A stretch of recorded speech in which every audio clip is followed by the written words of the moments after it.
Doctor Ram Suresh Rai के द्वारा श्री रुद्रचंडी महायज्ञ का बताया पूरी जानकारी।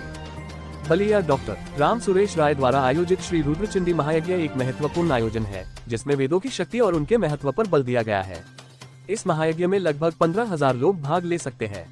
इस आयोजन के दौरान डॉक्टर राम सुरेश राय ने रुद्रचंडी महायज्ञ के महत्व पर प्रकाश डाला, जो हिंदू धर्म में एक महत्वपूर्ण अनुष्ठान है। उन्होंने बताया कि यह यज्ञ हमें अपने जीवन में सकारात्मक परिवर्तन लाने और आध्यात्मिक ज्ञान प्राप्त करने में मदद करता है।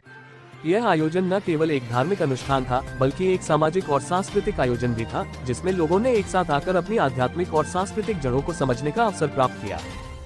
मैं डॉक्टर राम सुरेश राय मुबारकपुर का रहने वाला हूं और हमारे यहाँ जो है रुद्रचंडी महायज्ञ 26 अक्टूबर से 30 अक्टूबर तक होने जा रहा है।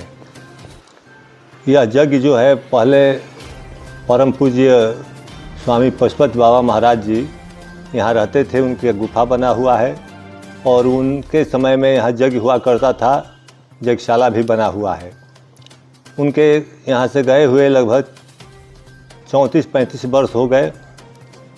उसके पहले जो है यहाँ वो अंतिम यज्ञ कराए थे और अब जो है वो यज्ञ जो है धीरे धीरे विस्मृत होता जा रहा है। अब लोग यज्ञ करा रहे हैं, उनको पता ही नहीं है कि कैसा जजमान होना चाहिए, कैसा आचार्य होना चाहिए। इसी को ध्यान में रखते हुए हम लोगों ने निश्चय किया कि इस बार एक ऐसा यज्ञ हो जो काशी के विद्वान पंडित आचार्य हों और ऋत्विज वगैरह काशी से ही बुलाए जाएं और बाबा के अनुकूल, जैसे बाबा की मर्यादा रही है उस मर्यादा के अनुकूल और शास्त्र के अनुसार यज्ञ कराया जाए। इसी को लेकर के 26 अक्टूबर से लेकर के 30 अक्टूबर तक रुद्रचंडी महायज्ञ का आयोजन किया गया है। 26 अक्टूबर को 7 बजे सुबह कलश यात्रा निकाली जाएगी और 30 अक्टूबर को जो है पूर्णाहुति होगी और भव्य भंडारा होगा। यही जो है कार्यक्रम है। सर, ये कार्यक्रम करने का उद्देश्य क्या है? समाज में इसका क्या संदेश है? समाज में इसका संदेश दो तरह से हम लोगों ने इस पर विचार किया। पहला तो यह कि विश्व कल्याण की भावना से हम लोग यह करने जा रहे हैं और आजकल जो यज्ञ हो रहे हैं वो यज्ञ जिसमें शास्त्र की मर्यादा का जो है ध्यान नहीं रखा जा रहा है, तो हम लोगों ने ये सोचा है कि एक बार ऐसा यज्ञ किया जाए जिसमें शास्त्र के अनुसार हो और बाबा की मर्यादा के अनुकूल हो।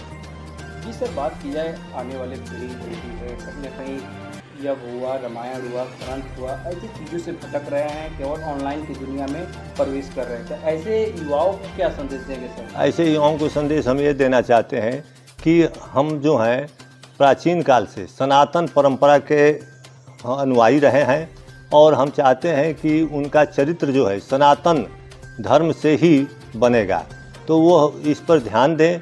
इसीलिए हम लोग चाहते हैं कि युवा जो हैं इस तरफ आकर्षित हों और वो जानें कि हमारी सनातन परंपरा क्या रही है। जिस तरह सनातन की बात कर रहे हैं, तो क्या लगता है कि युवा इस समय का जो मॉड्यूलेशन दुनिया की तरफ बढ़ रहे हैं, ऑनलाइन ट्रेंडिंग की तरफ बढ़ रहे हैं, तो क्या कहीं ना कहीं वो कितनी चीज़ों को याद रखेंगे? उस ऐसे में आप लोग क्या करेंगे? नहीं, ऐसा है कि जो आधुनिक परिवेश जो बना हुआ है और इससे हमारे युवा जो भटक रहे हैं, उन भटकने वाले युवाओं को हम चाहते हैं कि उनका भटकाव दूर हो और वो अपनी परंपरा को जाने।